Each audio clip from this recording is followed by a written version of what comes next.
देखो साइंस ना हर फील्ड में है, बॉडी बिल्डिंग में भी।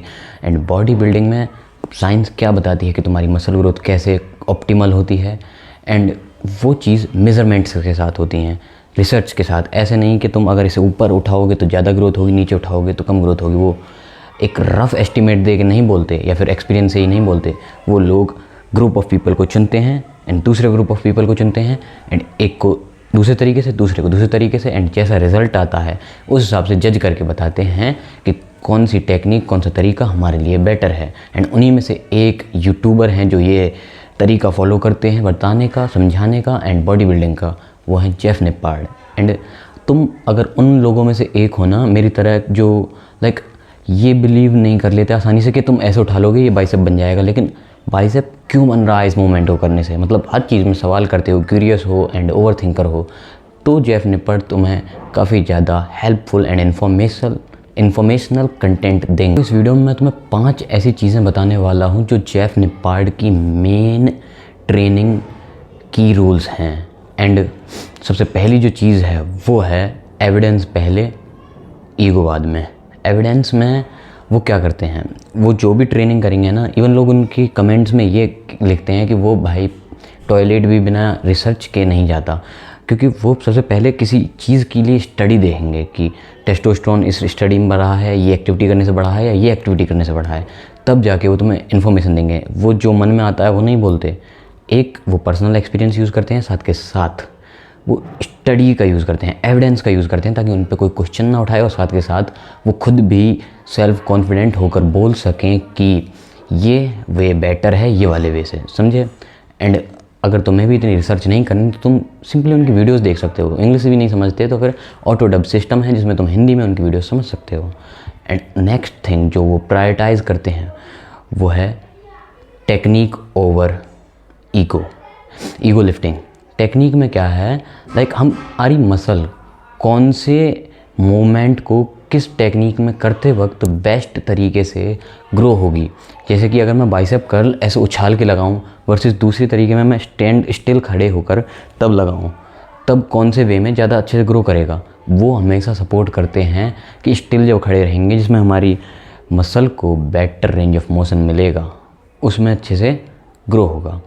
एंड वो सिर्फ ये नहीं कहते कि तुम ईगो से वेट मत उठाओ, बट स्मार्टली यूज़ करना सीखो। स्मार्टली कैसे, अभी जैसे मैं एग्जांपल देता हूँ, मैं बाइसेप का रिस्ट्रिक्टली लगा लिए, 10 रैप्स लगा लिए, एंड अब मेरे पे एक और रैप्स नहीं लगाया जा रहा, लेकिन मुझे अपने बाइसेप को फेलियर तक ट्रेन करना है। फेलियर तक ट्रेन करना मतलब इस बार मुझे अच्छे से उसे तोड़ देना है ग्रोथ के लिए, भले चाहे मैं कम सेट्स लगा रहा हूँ या फिर लाइक इंटेंसिटी का रूल फॉलो कर रहा हूँ वॉल्यूम का हटा के। इसमें मतलब सेट्स कम एंड एक ही सेट में अच्छे से फेलियर तक जाना हो रहा है, तो उसमें मैं ईगो लिफ्टिंग का यूज़ कर सकता हूँ। ईगो लिफ्टिंग यानी कि थोड़ा सा लाइक ऐसे बॉडी का थ्रस्ट लेके उस वेट को उठा सकता हूँ। अब देखो ये पर्सनल प्रेफरेंस की बात है, क्योंकि कुछ लोग फेलियर तक जाना एंजॉय करते हैं तो कुछ लोग नहीं करते। तो अगर तुम इंटेंसिटी ट्रेनिंग पे कर रहे हो, चल रहे हो उस पर, तो फिर फेलियर तक जाओ, ईगो लिफ्टिंग यूज़ कर सकते हो थोड़ी बहुत। वो भी ये कहते हैं, मैं भी ये कहता हूँ, मैं भी ये मानता हूँ, मैं भी ये फॉलो करता हूँ अपने लास्ट सेट में। एंड इससे अगली चीज़ जो कि बहुत इंपॉर्टेंट तो है, लेकिन तुम हर कोई इसे नहीं कर सकता, वो है कैलकुलेटेड रहना। कैलकुलेटेड रहना वो अपने बॉडी फैट परसेंटेज को लेके, मसल मास को लेके, और लाइक खाने को लेके, मैक्रोज सबको कैलकुलेटेड वे में रखते हैं कि वो बल्क कर रहे हैं, कट कर रहे हैं, कितना गेन हुआ, कितना लॉस हुआ, सब कैलकुलेट करते हैं, वो भी हाई टेक के साथ। लेकिन तुम लोग वैसा नहीं कर सकते। लेकिन जो इम्पोर्टेंट चीज़ है जो सबको करनी चाहिए वो है अपनी स्ट्रेंथ को कैलकुलेट करते रहना, एंड अपनी जो फिज़ीक है उसकी प्रोग्रेसिव गेन्स देखते रहना। जैसे कि इमेजेस में देखकर या फिर मिरर में देखो इतना नहीं पता चलता, लेकिन इमेजेस में थोड़ा और क्लियरली बता सकते हैं। एंड स्ट्रेंथ को मेज़र करने के लिए तुम्हें बस ये देखना है कि तुम्हारे नंबर ऑफ़ रेप्स बढ़ रहे हैं या नहीं बढ़ रहे, तुम्हारा वेट जो तुम लिफ्ट कर रहे हो वो बढ़ रहा है या नहीं बढ़ रहा। नहीं बढ़ रहा है तो फिर तुम्हारी स्ट्रेंथ नहीं बढ़ रही, स्ट्रेंथ नहीं बढ़ रही तो मसल नहीं बढ़ रही।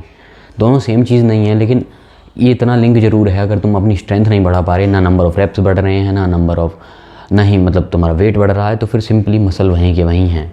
इतना कैलकुलेटेड तुम्हें रहना पड़ेगा। और बात करूँ बल्क और कटिंग साइकिल में, बल्क में ज़्यादा कैलकुलेटेड रहने की ज़रूरत नहीं है, लेकिन जब कटिंग कर रहे हो तो कैलकुलेशन करनी पड़ती है।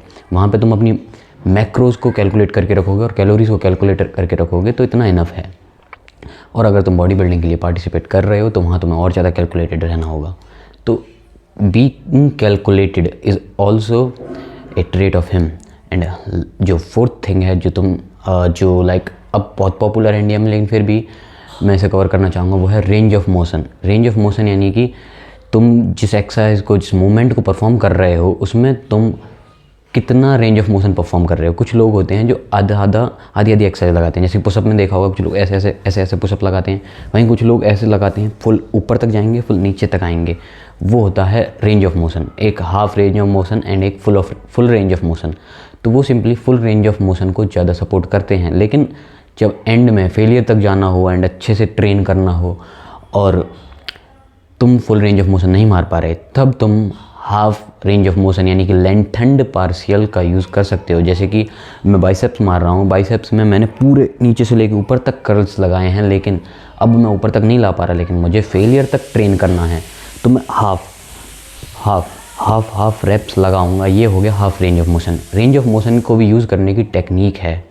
अब ये तुम्हारे ऊपर है कि तुम ईगो में रहकर रेंज ऑफ मोशन फुल करोगे, या फिर जब तुम पे वेट नहीं उठाया जा रहा तो कंट्रोल्ड फॉर्म में रह के, स्ट्रिक्ट फॉर्म में रह के हाफ रेप्स लगाओगे। एंड लास्ट चीज़ जो कि है नेगेटिव्स को कंट्रोल करना। नेगेटिव्स यानी कि इसेंट्रिक मूवमेंट, जब हम वेट को नीचे ड्रॉप करते हैं अपोजिट डायरेक्शन में, जब हमारी मसल रिलैक्सेशन होता है, तब उस वेट को हम किस तरीके से ड्रॉप कर रहे हैं वो होता है नेगेटिव्स।